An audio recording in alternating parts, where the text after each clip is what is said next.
ونستغفره ونؤمن به ونتوكل عليه ونعوذ بالله من شرور أنفسنا ومن سيئات أعمالنا من يهده الله فلا مضل له ومن يضلله فلا هادي له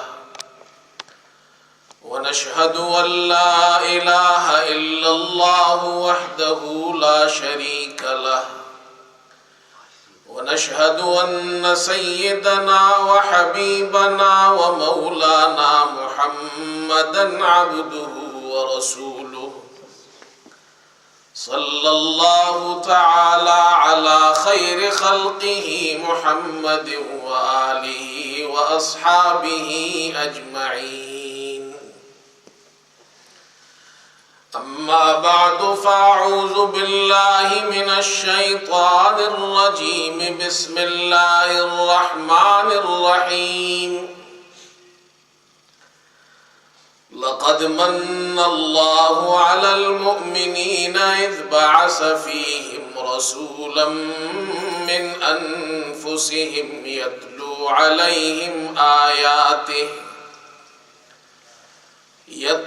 عليهم آياته ويزكيهم ويعلمهم الكتاب والحكمة وإن كانوا من قبل لفي ضلال مبين صدق الله مولانا العظيم. بزرگان محترم اور برادران عزیز، ربیع الاول کا مہینہ شروع ہو گیا ہے اور اس مہینے میں امام الانبیاء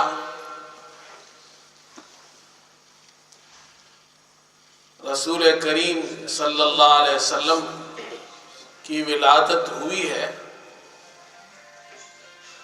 آپ کی تشریف آوری دنیا کے لیے اللہ کی طرف سے بہت بڑا انعام ہے. اللہ کی نعمتوں میں رسول کریم صلی اللہ علیہ وسلم کی ذات مبارکہ سب سے بڑی نعمت ہے. یہ اتنی بڑی نعمت ہے کہ ہمیں ان سے ہدایت ملی ہے، اسلام ملا ہے، ہمیں قرآن ملا ہے، ہمیں دین ملا ہے، جینے کا سلیقہ ملا ہے. تو اللہ کی سب سے بڑی نعمت وہ رسول کریم صلی اللہ علیہ وسلم کی ذات اقدس ہے.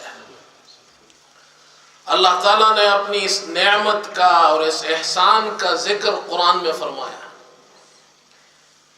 لقد من اللہ علی المؤمنین اذ بعث فیہم رسولا. اللہ تعالیٰ نے ایمان والوں پر احسان فرمایا، اور یہ احسان فرمایا اذ بعث فیہم رسولا، جب ان میں رسول بھیجا من انفسہم، انہی میں سے، یتلو علیہم آیاتِ، جو اللہ کی آیتیں پڑھ کر سناتے ہیں ان کو، وَيُزَكِّيهِمْ، ان کا تزکیہ کرتے ہیں، ان کے دلوں کو پاک صاف کرتے ہیں، وَيُعَلِّمُهُمُ الْكِتَابَ وَالْحِكْمَةَ، انہیں کتاب اور حکمت کی تعلیم دیتے ہیں. وَإِنْ كَانُوا مِنْ قَبْلُ لَفِي ضَلَالٍ مُبِينٍ، اس سے پہلے وہ کلی گمراہی میں تھے. اللہ نے اپنے اس احسان کا ذکر فرمایا. میں نے ایمان والوں پر احسان فرمایا، ان میں محمد الرسول اللہ صلی اللہ علیہ وسلم کو رسول بنا کر مبعوث فرمایا. اور پھر اللہ تعالیٰ نے اپنی اس نعمت کا اور احسان کا ایک حکم ہمیں یہ بھی دیا ہے کہ تمہیں اللہ کی اس نعمت پر، اللہ کے اس احسان پر خوش ہونا چاہیے. اللہ نے ہمیں آپ صلی اللہ علیہ وسلم کی تشریف آوری پر خوش ہونے کا حکم دیا ہے. آپ کی ولادت یہ امت کے لیے اللہ کی نعمت ہے، اور اللہ کا حکم ہے کہ تم اس ولادت پر، اللہ کی اللہ کے رسول صلی اللہ علیہ وسلم کے دنیا میں آنے پر، ان کی نبوت پر، ان کی رسالت پر تمہیں خوش ہونا چاہیے۔ فرمایا قل بفضل اللہ وبرحمتہ فبذلک فلیفرحوا، اے ہمارے حبیب آپ فرما دیجئے اللہ کے فضل اور اس کی رحمت پر فلیفرحوا، خوش ہونا چاہیے۔ ان کو چاہیے کہ وہ اس اللہ کے فضل اور رحمت پر خوش ہو۔ وَخَيْرٌ مِّمَّا يَجْمَعُونَ، یہ اس سے بہتر ہے جو وہ جمع کرتے ہیں، یعنی مال، دولت، سونا، چاندی، دنیا کے اندر جتنی چیزیں ہیں اس سے بہتر اللہ کا فضل ہے، اللہ کی رحمت ہے۔ یہ اللہ کا فضل کیا ہے، اللہ کی رحمت کیا ہے؟ قرآن پاک کی دیگر آیات میں دیکھیں تو اللہ تعالیٰ فرماتے ہیں وَلَوْلَا فَضْلُ اللَّهِ عَلَيْكُمْ وَرَحْمَتُهُ لَكُنْتُمْ مِنَ الْخَاسِرِينَ، اگر اللہ کی فضل اور اللہ کی رحمت تم پر نہ ہوتی تم خسارے والوں میں سے ہوتے، نقصان اٹھانے والوں میں سے ہوتے۔ مفسرین فرماتے ہیں یہاں اس آیت میں اللہ کے فضل سے اور رحمت سے مراد محمد الرسول اللہ صلی اللہ علیہ وسلم کی ذات مبارکہ ہے۔ اللہ فرماتے ہیں وَلَوْلَا فَضْلُ اللَّهِ عَلَيْكُمْ وَرَحْمَتُهُ لَاتَّبَعْتُمُ الشَّيْطَانَ إِلَّا قَلِيلًا، اللہ کا فضل نہ ہوتا، اللہ کی رحمت نہ ہوتی، تم شیطان کی پیروی کرتے مگر تھوڑے سے لوگ وہ نہ کرتے۔ مفسرین فرماتے ہیں اس آیت میں اللہ کے فضل سے، اللہ کی رحمت سے مراد محمد الرسول اللہ صلی اللہ علیہ وسلم ہے۔ اللہ فرماتے ہیں وَلَوْلَا فَضْلُ اللَّهِ عَلَيْكُمْ وَرَحْمَتُهُ لَهَمَّتْ طَائِفَةٌ مِّنْهُمْ أَن يُضِلُّوكَ، اللہ کا فضل نہ ہوتا، اس کی رحمت نہ ہوتی تو ایک جماعت اس نے تمہاری گمراہی کے کام اور ارادہ کر لیا تھا، تدبیر اس کی اختیار کر لی تھی، لیکن اللہ نے تمہیں، اللہ کا فضل اور اللہ کی رحمت سے اللہ نے تمہیں بچا لیا۔ اس سے بھی مراد محمد الرسول اللہ صلی اللہ علیہ وسلم ہے۔ لیکن قرآن کی دیگر آیات میں اللہ کے فضل سے مراد تجارت بھی ہے۔ سورہ جمعہ میں اللہ نے ذکر کیا فَإِذَا قَضَيْتُمُ الصَّلَاةَ فَانتَشِرُوا فِي الْأَرْضِ وَابْتَغُوا مِنْ فَضْلِ اللَّهِ، جب نماز جمعہ ختم ہو جائے زمین میں تو منتشر ہو جاؤ، اللہ کا فضل تلاش کرو، اس سے مراد تجارت ہے۔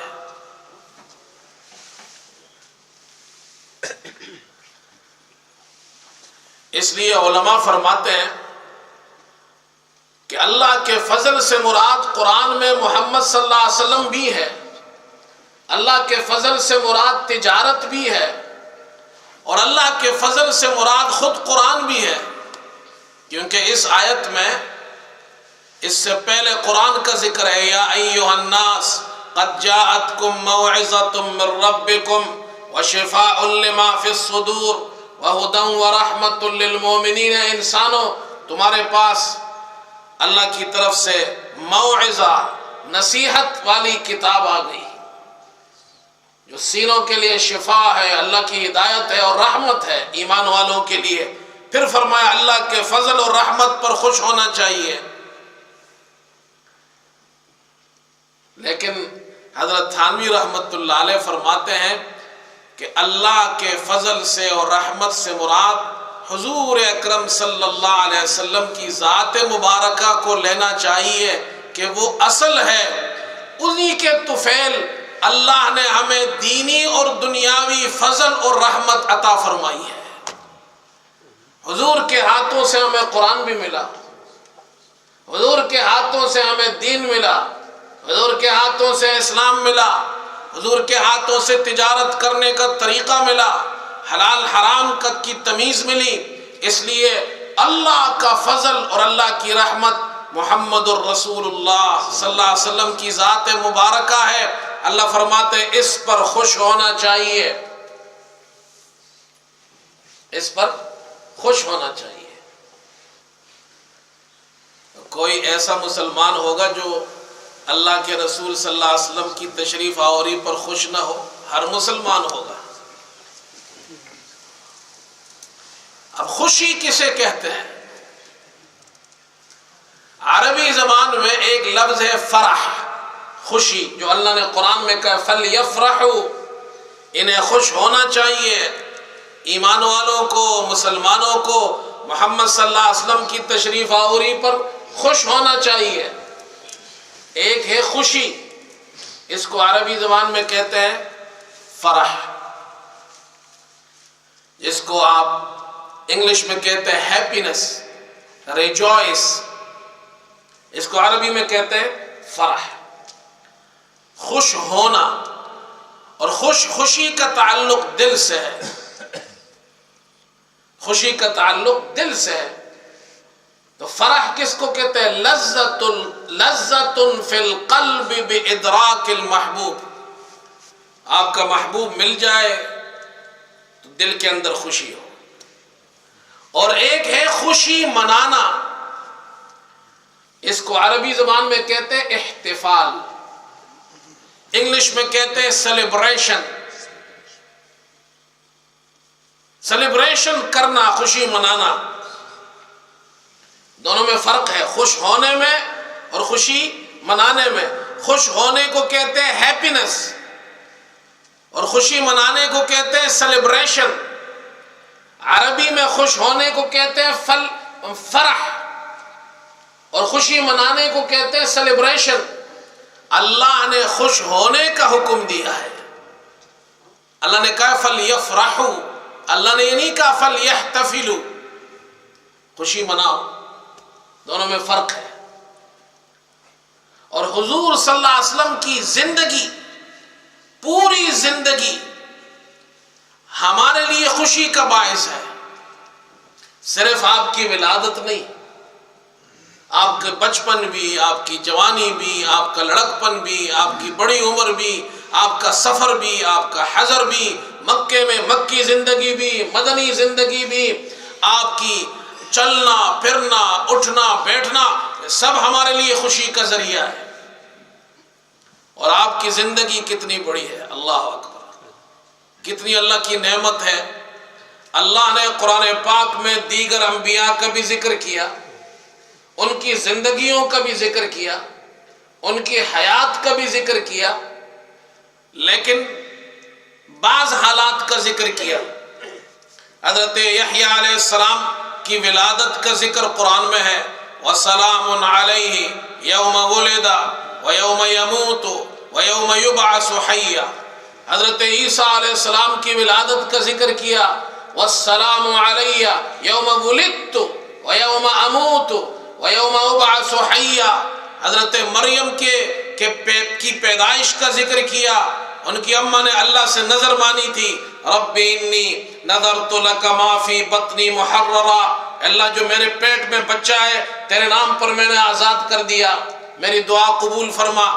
فلما وضعتها قالت رب انی وضعتها انثى، جب بچے کو جنا تو بچی پیدا ہوئی، انی وضعتها انثى، اللہ تو بچی پیدا ہوئی ہے۔ اللہ نے فرمایا واللہ اعلم بما وضعت، اللہ خوب جانتا ہے کیا پیدا ہوا، ولیس الذکر کالانثى، لڑکا لڑکی کی طرح نہیں ہو سکتا، یہ لڑکی بڑی قیمتی ہے، یہ بڑی ہوگی، اس سے اللہ نبی حضرت عیسیٰ کو پیدا کریں گے۔ وَإِنِّي سَمَّيْتُهَا مریم، اللہ نے یحییٰ علیہ السلام کی پیدائش کا ذکر کیا، حضرت عیسیٰ کی پیدائش کا، حضرت مریم کی پیدائش کا، تینوں پیدائشوں میں اللہ نے اپنی قدرت کا ذکر کیا ہے۔ یحییٰ علیہ السلام پیدا ہوئے جب باپ بوڑھے تھے، اللہ نے ان کو بڑھاپے میں بیٹھا دیا۔ حضرت عیسیٰ پیدا ہوئے بغیر باپ کے، اللہ نے بغیر باپ کے ماں کو بیٹا دیا۔ حضرت مریم پیدا ہوئے، ماں نے بیٹی مانگی تھی، اللہ نے بیٹا دیا۔ اللہ فرماتے دینے والا میں ہوں، یہ میری قدرت ہے۔ کسی نبی کے بچپن کا اللہ نے ذکر کیا، حضرت یوسف علیہ السلام کا ذکر اللہ نے قرآن میں کیا ہے۔ ان کے بھائی آئے ابا جان کے پاس، حضرت یعقوب کے پاس، ارسلہ معنا غدا یرتع ویلعب، ابا جان ہمارے اس بھائی یوسف کو ہمارے ساتھ کل بھیج دیجئے، یرتع ویلعب، ہمارے ساتھ یہ رہے گا، کھائے پیے گا اور کھیلے گا ہمارے ساتھ۔ اللہ نے حضرت یوسف کے کھیلنے کے زمانے کا ذکر کیا ہے۔ حضرت موسیٰ علیہ السلام پیدا ہوئے، اللہ نے ان کے بچپن کا ذکر قرآن میں کیا ہے۔ وَأَوْحَيْنَا إِلَىٰ أُمِّ مُوسَىٰ أَنْ أَرْضِعِيهِ، اللہ فرماتے ہیں ہم نے موسیٰ علیہ السلام کی ماں کی طرف وحی کی کہ اس موسیٰ کو دودھ پلائیے۔ فَإِذَا خِفْتِ عَلَيْهِ فَأَلْقِيهِ فِي الْيَمِّ، جب تمہیں بچے کے بارے میں ڈر ہو جائے کہ فرعون کے لشکری آئیں گے، اسے اٹھا کر لے جائیں گے، گھبرانا نہیں، فَأَلْقِيهِ فِي الْيَمِّ، اس بچے کو دریا میں ڈال دینا، وَلَا تَخَافِي وَلَا تَحْزَنِي، خوف بھی نہیں کھانا اور غم بھی نہیں کھانا، اِنَّا رَادُّوهُ إِلَيْكَ، اس بچے کو صحیح سالم آپ کی گود میں ہم واپس لوٹا دیں گے، وَجَاعِلُوهُ مِنَ الْمُرْسَلِينَ، اور اسے رسول بنائیں گے۔ اللہ نے موسیٰ علیہ السلام کی جوانی کا ذکر قرآن میں کیا، وَلَمَّا بَلَغَ أَشُدَّهُ وَاسْتَوَىٰ آتَيْنَاهُ حُكْمًا وَعِلْمًا، اللہ فرماتے ہیں جب موسیٰ علیہ السلام بھرپور طور پر جوان ہو گئے تو ہم نے انہیں حکمت اور علوم سے مالا مال کر دیا۔ اللہ تعالیٰ نے حضرت شعیب علیہ السلام کا ذکر قرآن میں کیا، ان کے بڑھاپے کا ذکر کیا۔ حضرت موسیٰ علیہ السلام مدین پہنچے، وَلَمَّا وَرَدَ مَاءَ مَدْيَنَ وَجَدَ عَلَيْهِ أُمَّةً مِّنَ النَّاسِ يَسْقُونَ، چرواہے ایک کنویں پر ہے، پانی پلا رہے ہیں اپنے جانوروں کو، وَوَجَدَ مِن دُونِهِمُ امْرَأَتَيْنِ تَذُودَانِ، دو لڑکیوں کو، دو عورتوں کو دیکھا جو دور کھڑی ہے اور وہ اپنے ریوڑوں کو روکی ہوئی ہے۔ تو موسیٰ علیہ السلام نے پوچھا، قَالَ مَا خَطْبُكُمَا قَالَتَا لَا نَسْقِي حَتَّى يُصْدِرَ الرِّعَاءُ وَأَبُونَا شَيْخٌ كَبِيرٌ، اللہ اکبر، کہا ہم اس وقت تک اپنے جانوروں کو پانی نہیں پلا سکتے جب تک کہ یہ چرواہے یہ یہاں سے چلے نہ جائے، یہ اپنے جانوروں کو پانی پلا کر چلے جائیں گے، پھر ہم پلائیں گے۔ وَأَبُونَا شَيْخٌ كَبِيرٌ، ہمارے ابا جان حضرت شعیب بہت ہی بوڑھے ہو گئے ہیں۔ اللہ نے ان کے بڑھاپے کا ذکر کیا، حضرت یعقوب علیہ السلام کے بڑھاپے کا ذکر کیا، یا ایھا العزیز ان لہ ابا شیخا کبیرا، حضرت یوسف نے اپنے بھائی بنیامین کو روک لیا تو بھائیوں نے کہا ان کو چھوڑ دیجئے، ہم میں سے کسی کو رکھ لے، اس لیے کہ ان کے ابا بہت بوڑھے ہو گئے۔ ان لہ ابا شیخا کبیرا، اللہ نے حضرت زکریا کے بڑھاپے کا ذکر کیا، اذ نادى ربه نداء خفيا قال رب انی وهن العظم منی واشتعل الرأس شیبا، اللہ میری ہڈیاں بوڑھی ہو چکی ہے، کمزور ہو چکی ہے، واشتعل الرأس شیبا، اور میرے سر پر بڑھاپا بھڑک اٹھا ہے، بال سفید ہو گئے ہیں۔ کسی نبی کے بچپن کا ذکر، کسی نبی کے لڑکپن کا ذکر، جوانی کا ذکر، بڑھاپے کا ذکر۔ جب باری آئی محمد الرسول اللہ صلی اللہ علیہ وسلم کی، قربان جائیے، اللہ نے اپنے حبیب کی زندگی کا ذکر قرآن میں ایک خاص انداز سے کیا ہے۔ تمام دیگر نبیوں کا جن کا ذکر قرآن میں ہے ان کی زندگی کے ایک ایک حصے کا ذکر کیا، لیکن اللہ نے اپنے حبیب صلی اللہ علیہ وسلم کی زندگی کا ذکر کیا تو یوں فرمایا، لَعَمْرُكَ إِنَّهُمْ لَفِي سَكْرَتِهِمْ يَعْمَهُونَ، اللہ نے اپنے حبیب صلی اللہ علیہ وسلم کی پوری زندگی بچپن سے لے کر وفات تک ایک لفظ میں ڈال کر فرمایا لَعَمْرُكَ، آپ کی پوری زندگی کو ذکر کیا، صرف ذکر نہیں کیا، اللہ نے اپنے حبیب صلی اللہ علیہ وسلم کی پوری زندگی کی قسم کھائی، لَعَمْرُكَ، آپ کی زندگی کی قسم ہے۔ اسی لیے اللہ نے آدم علیہ السلام سے لے کر عیسیٰ علیہ السلام تک کسی نبی کی زندگی کی قسم نہیں کھائی، کسی نبی کی حیات کی قسم نہیں کھائی، زندگی کی قسم کھائی ہے تو صرف محمد الرسول اللہ صلی اللہ علیہ وسلم کی زندگی کی قسم کھائی، یہ مبارک زندگی۔ اور جب اللہ کسی چیز کی قسم کھاتے ہیں اس سے اشارہ اس بات کی طرف ہوتا ہے یہ بڑی شرافت ہے، اس میں بڑا فضل ہے۔ اللہ کے رسول صلی اللہ علیہ وسلم کی زندگی حیات طیبہ یہ اللہ کا بہت بڑا فضل ہے، یہ اللہ کی طرف سے بہت بڑا انعام ہے۔ اتنی بڑی زندگی، اتنی قیمتی زندگی، اور اللہ فرماتے ہیں اس پر خوش ہونا چاہیے، خوش ہونا چاہیے۔ خوشی منانا اور چیز ہے، خوش ہونا اور چیز ہے۔ کچھ لوگ خوشی مناتے ہیں، سال میں ایک دن خوشی مناتے ہیں، اور قرآن کہتا ہے فَلْيَفْرَحُوا، 12 مہینے خوش ہونا ہے، 12 مہینے خوش ہونا ہے، مہینے کے ہر ہفتے خوش ہونا ہے، ہفتے کے ہر دن خوش ہونا ہے، دن کے ہر گھڑی خوش ہونا ہے۔ اس کا تعلق کسی ایک دن سے نہیں ہے۔ اچھا، اب خوشی، ہم خوش ہو تو اس کا اظہار کیسے کریں؟ تو خوش ہونے کا اظہار یہ ہے کہ رسول کریم صلی اللہ علیہ وسلم سے محبت کریں، ان کی تعلیمات پر عمل کریں۔ جب ایک آدمی کسی سے محبت کرتا ہے تو اس کے طریقے پہ چلتا ہے۔ ہم خوشی تو منائیں لیکن حضور کے طریقوں پر نہیں چلتے ہیں۔ پر قربان جائیے، اللہ کے رسول صلی اللہ علیہ وسلم کی تعلیمات، آپ کی زندگی، آپ کی سیرت، یہ سب مبارک ہے، اور اللہ نے سب کی حفاظت بھی فرمائی ہے۔ 1400 سال بعد آج بھی ہمارے پاس وہی تعلیمات موجود ہے جو صحابہ کو اللہ کے رسول نے دی تھی، قرآن کی صورت میں، حدیث کی صورت میں۔ دنیا میں جتنے انبیاء آئے، ہر نبی کی تعلیم اپنی قوم کے لیے یہ اللہ کی طرف سے نعمت تھی، لیکن ان کے جانے کے بعد ان کی تعلیمات محفوظ نہیں رہی۔ آج دنیا میں کوئی دعویٰ نہیں کر سکتا کہ کسی بھی نبی کی تعلیم ہم تک آج جو پہنچی ہے وہ سند کے ساتھ، صحیح سند سے پہنچی ہے، کوئی سند نہیں بیان کر سکتا۔ حضرت موسیٰ علیہ السلام بڑے نبی تھے، حضرت موسیٰ کلیم اللہ ہے، اللہ نے تورات ان پر نازل کی، اللہ اکبر، اور تورات عبرانی زبان میں تھی۔ حضرت عیسیٰ علیہ السلام سے 600 سال پہلے، یعنی آپ کے آسمان پر اٹھائے جانے سے 600 سال پہلے، 6 صدی قبل مسیح، بخت نصر ایک بادشاہ تھا، اس نے بیت المقدس پر حملہ کیا اور تباہی مچائی اور بیت المقدس کو ویران کر دیا، لوگوں کو، بنی اسرائیل کو قتل کیا، اور جو تورات تھی اور ان میں جتنی تعلیمات تھی وہ ساری تورات اور تعلیمات اور جتنے صحیفے تھے ان سب کو آگ لگا دی، وہ سب ضائع ہو گئے، اور یہ سب لوگ قید ہو گئے اور یہاں سے بابل چلے گئے۔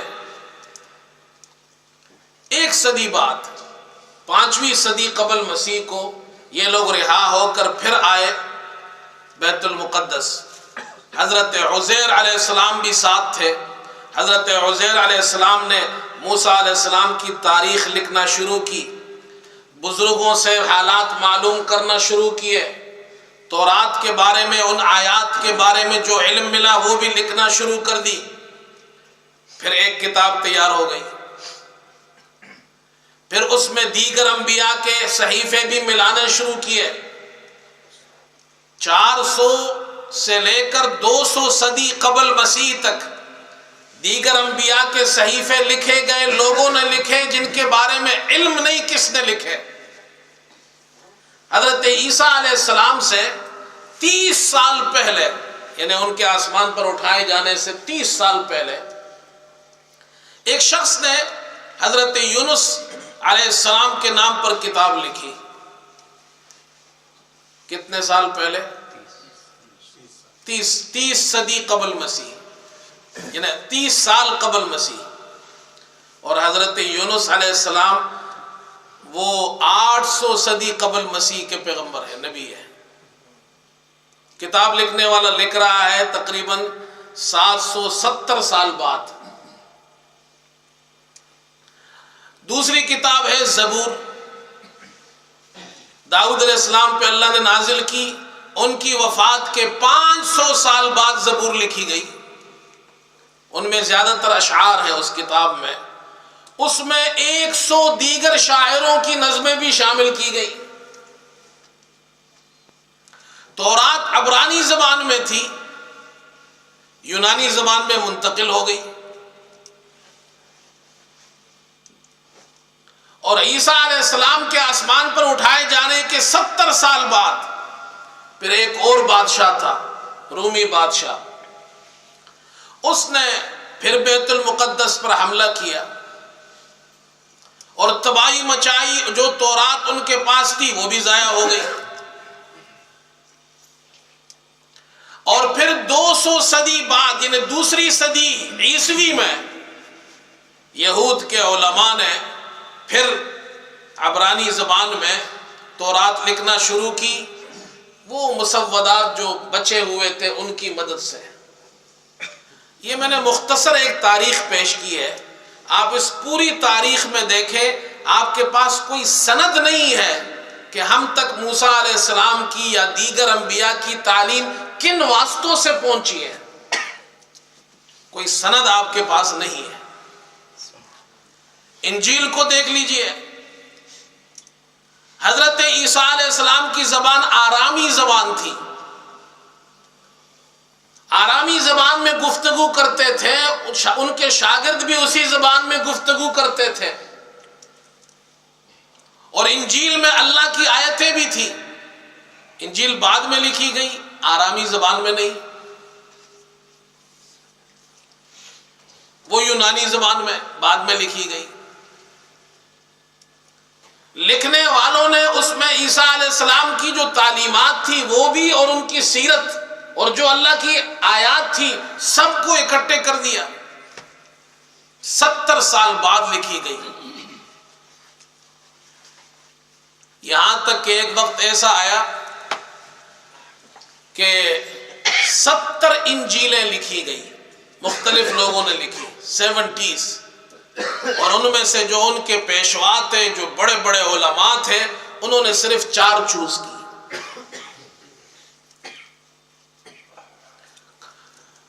انبیاء علیہ السلام کی، دیگر انبیاء کی تعلیمات ہمارے پاس کوئی سند نہیں ہے کہ مستند طریقے سے ہم تک پہنچی ہو. ہم قرآن پر بھی ایمان رکھتے ہیں، تورات پر جو اللہ نے اتاری اس پر بھی ایمان ہے، زبور پر بھی ہمارا ایمان ہے، انجیل پر بھی ہمارا ایمان ہے. لیکن قرآن کے علاوہ دیگر کتابیں ہمیں، انبیاء علیہ السلام کی تعلیمات، ایسی کوئی سند نہیں ہے ہمارے پاس. قربان جائیے، 1400 سال ہو گئے ہمارے پاس وہی قرآن موجود ہے جو صحابہ پڑھتے تھے، جو اللہ کے رسول صلی اللہ علیہ وسلم پڑھتے تھے. تواتر کے ساتھ ہم تک قرآن پہنچا ہے، اسی زبان میں ہم تک پہنچا ہے.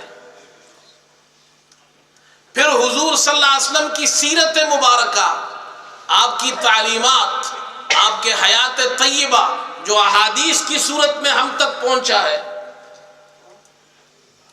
آپ کو اندازہ نہیں کہ یہ حدیثیں جو ہم تک پہنچی ہیں، ہر ایک حدیث کی سند موجود ہے. فلاں نے فلاں سے سنا، فلاں نے فلاں سے سنا، فلاں نے فلاں سے سنا، سب موجود ہے. پھر جو راوی ہے، ان راویوں کے بارے میں جانچ پڑتال کی گئی. راوی جو روایت بیان کر رہا ہے قابل اعتماد ہے بھی یا نہیں، اس کا حافظہ ٹھیک ہے یا ٹھیک نہیں. اگر کوئی راوی اصول حدیث کے مطابق قابل اعتماد نہیں تو اس کی روایت کو چھوڑ دیا گیا ہے. آج دنیا میں حدیث کا طالب علم، حدیث پڑھنے والے اساتذہ اور علماء جب وہ حضور صلی اللہ علیہ وسلم کی تعلیمات کو بیان کرتے ہیں، ان کی زندگی کو بیان کرتے ہیں، ان کی سیرت کو بیان کرتے ہیں، تو وہ 100% یہ بیان کرتے ہیں کہ مجھ سے لے کر حضور صلی اللہ علیہ وسلم تک یہ حدیث کن واسطوں سے مجھ تک پہنچی ہے. میں آپ کو ایک مثال دینا چاہتا ہوں آپ حضرات کو سمجھانے کے لیے. دنیا میں ایسی کوئی مثال نہیں پیش کر سکتا کسی نبی کی تعلیم کے بارے میں سوائے محمد الرسول اللہ صلی اللہ علیہ وسلم کی. مثال کے طور پر بخاری شریف میں حدیث ہے، آپ صلی اللہ علیہ وسلم نے ارشاد فرمایا، من یقل علی ما لم اقل فلیتبوأ مقعدہ من النار، جو مجھ پر ایسی بات کہے جو میں نے نہیں کہی تو جہنم میں اپنا ٹھکانہ بنا لے۔ یہ تعلیم کس کی ہے؟ اللہ کے رسول صلی اللہ علیہ وسلم کی۔ یہ حدیث اللہ کے رسول صلی اللہ علیہ وسلم کی ہے۔ یہ حدیث بخاری میں ہے۔ جب میں یہ حدیث آپ کے سامنے بیان کر رہا ہوں تو میں 100% شور ہوں کہ محمد صلی اللہ علیہ وسلم سے لے کر مجھ تک یہ صحیح سند سے پہنچی ہے۔ میں نے حدیث پڑھی اپنے استاد سے مولانا سلیم اللہ خان، ان کے استاد مولانا حسین احمد مدنی، ان کے استاد مولانا محمود حسن، ان کے استاد مولانا قاسم نانوتوی، ان کے استاد شاہ عبد الغنی مجددی، ان کے استاد شاہ اسحاق، ان کے استاد شاہ عبد العزیز، ان کے استاد شاہ ولی اللہ، ان کے استاد شیخ ابو طاہر محمد بن ابراہیم، ان کے استاد اور شیخ احمد القشاشی، ان کے استاد شیخ احمد بن عبد القدوس الشناوی، ان کے استاد شیخ شمس الدین رملی، ان کے استاد شیخ زین الدین زکریہ انصاری، ان کے استاد حافظ ابن حجر العسقلانی، ان کے استاد ابراہیم تنوخی، ان کے استاد شیخ احمد، ان کے استاد حسین بن مبارک، ان کے استاد عبد الاول ہروی، ان کے استاد عبد الرحمن داودی، ان کے استاد محمد سرخسی، ان کے استاد عبداللہ فربری، ان کے استاد امام بخاری، ان کے استاد محمد بن مکھی، ان کے استاد یزید بن ابی عبید، ان کے استاد عبداللہ بن بسر رضی اللہ تعالی عنہ، ان کے استاد محمد الرسول اللہ صلی اللہ علیہ وسلم نے فرمایا جس نے ایسی بات مجھ پر کی جو میں نے نہیں کی وہ اپنا ٹھکانہ جہنم میں بنا لے۔ بتاؤ دنیا میں نبی کی تعلیم کوئی اس طرح پیش کر سکتا ہے؟ کسی بھی نبی کی سوائے محمد صلی اللہ علیہ وسلم کی۔ آپ بخاری کی کوئی بھی حدیث اٹھائے یہ سند ہر عالم کی محمد صلی اللہ علیہ وسلم تک پہنچتی ہے۔ آپ مسلم شریف کی حدیث اٹھائے ہر حدیث کی سند آج کے عالم سے محمد صلی اللہ علیہ وسلم تک پہنچتی ہے۔ یہ اعجاز ہے حضور صلی اللہ علیہ وسلم کی تعلیمات کا کہ ہمارے پاس وہ تعلیمات آج بھی محفوظ ہے، آج بھی سند کے ساتھ موجود ہے۔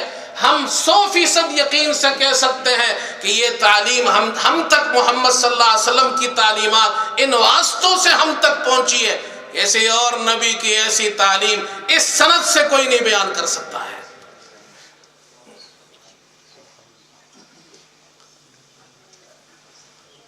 کتنے خوش قسمت ہیں ہم، لیکن میرے دوستو ہم بہت خوش قسمت ہیں، ہمارے پاس حضور کی تعلیم قرآن بھی موجود ہے، ہمارے پاس حضور کی تعلیم سنت بھی موجود ہے، حدیث بھی موجود ہے۔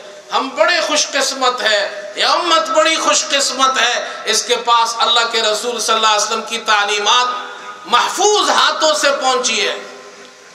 لیکن میرے دوستو یہ امت بڑی بدقسمت بھی ہے، ہمارے پاس اوتھینٹک تعلیم موجود ہے حضرت صلی اللہ علیہ وسلم کی، مستند تعلیم موجود ہے، لیکن اس کے باوجود ہم اتنے بدقسمت ہیں کہ ہمیں اس تعلیم کا پتہ ہی نہیں، ہمیں علم ہی نہیں، ہم حضور صلی اللہ علیہ وسلم کی سیرت سے واقف نہیں، ہمیں نہیں معلوم آپ صلی اللہ علیہ وسلم نے کیا تعلیم ہمیں دی۔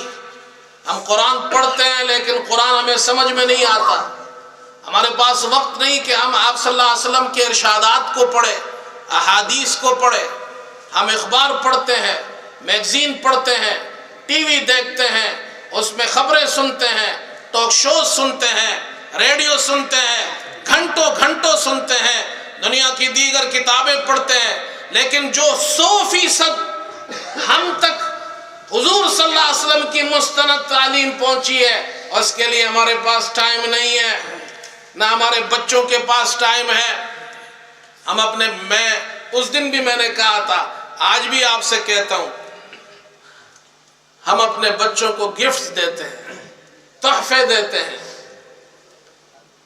موبائل ان کے پاس لیٹسٹ موبائل موجود ہے، دنیا جہاں کی ہر چیز ہم نے بچوں کو دی ہوئی ہے۔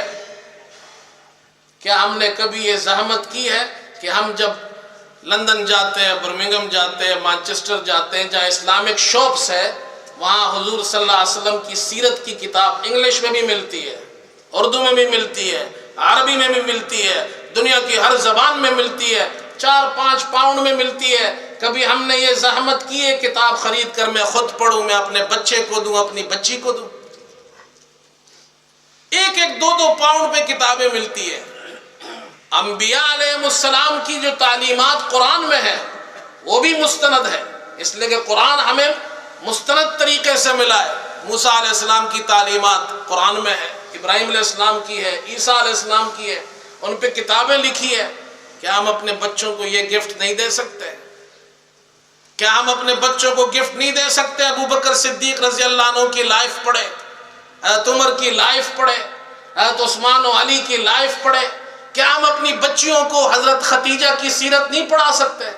حضرت عائشہ کے بارے میں کتابیں لکھی ہے، 2-2 پاؤنڈ کی ملتی ہے، بچیوں کو نہیں دے سکتے؟ ہم اپنی بیوی کو گفٹ دیتے ہیں، اسے حضرت عائشہ کی سیرت کیوں گفٹ نہیں کرتے؟ 4-4 5-5 10-10 پاؤنڈ کے اندر یہ کتابیں مل جاتی ہے، نہ ہم خود پڑھتے ہیں نہ اپنے بچوں کو دیتے ہیں۔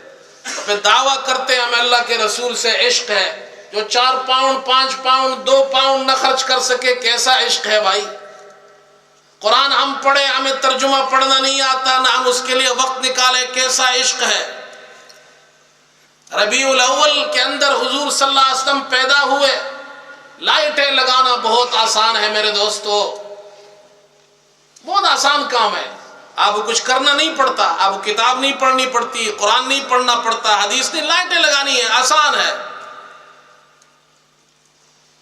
لیکن اگر آپ اپنے دل کے اندر اللہ کے رسول صلی اللہ علیہ وسلم کی تعلیمات کو، اپنے دل کو روشن کریں، اس سے زیادہ لائٹنگ ہو سکتی ہے؟ آج ہمارے دل کو لائٹ کی ضرورت ہے، ہمارے دماغ کو لائٹ کی ضرورت ہے۔ ہم باہر لائٹنگ کرتے ہیں، اندر اندھیرا ہے۔ اب یقین سے بتائے، ناراض نہ ہو، اب ہم سب بھائی ہیں، کتنے مسلمان ایسے آپ ان سے پوچھیں حضور صلی اللہ علیہ وسلم پیدا ہوئے، ان کا بچپن کیسے تھا؟ یہ ذرا پوچھیں، ہمارے بچوں سے پوچھیں۔ دودھ پلانے والی جو حلیمہ سعدیہ تھی، اماں حلیمہ سعدیہ، کتنے سال ان کے ساتھ رہے؟ آپ کی اماں کا انتقال کب ہوا؟ آپ کو کس نے پالا؟ آپ کے دادا نے، عبد المطلب نے، آپ کے چچا ابو طالب نے۔ بچپن آپ نے کیسے گزاری؟ جوانی آپ نے کیسے گزاری؟ شادی آپ کی ہوئی کیسے ہوئی؟ مکے میں لوگ کس نام سے آپ کو پہچانتے تھے؟ کس سن میں آپ نے کار نبوت کا آغاز کیا؟ کتنے 13 سال جو مکے میں آپ نے تکلیفیں گزاری وہ کیا تھی؟ آپ صلی اللہ علیہ وسلم شعب ابی طالب میں 2.5 سال آپ نے محاصرے قید میں رہے، وہ زندگی کیسے تھی؟ صحابہ نے ہجرت کی حبشے کی طرف 2 مرتبہ، کیا ہمارے بچوں کو پتا ہے؟ نماز کب فرض ہوئی ہمارے بچوں کو معلوم ہے؟ معراج کب ہوئی یہ ہمارے بچوں کو معلوم ہے؟ طائف کا سفر کب ہوا یہ معلوم ہے؟ کیا ہماری بچیوں کو معلوم ہے حضرت خدیجہ کیسی تھی، جو آپ کی پہلی بیوی تھی، جو آپ سے بڑی محبت کرتی تھی، جو آپ کو تسلیاں دیتی تھی، جن کی وفات پر آپ کو کتنا غم تھا؟ کیا ہمیں یہ سیرت معلوم ہے؟ کیا ہماری بچیوں کو معلوم ہے؟ اور کیا ہمیں یہ پڑھنے کی ضرورت نہیں ہے؟ کیا ہمارے بچوں اور بچیوں کو یہ پڑھنے کی ضرورت نہیں ہے؟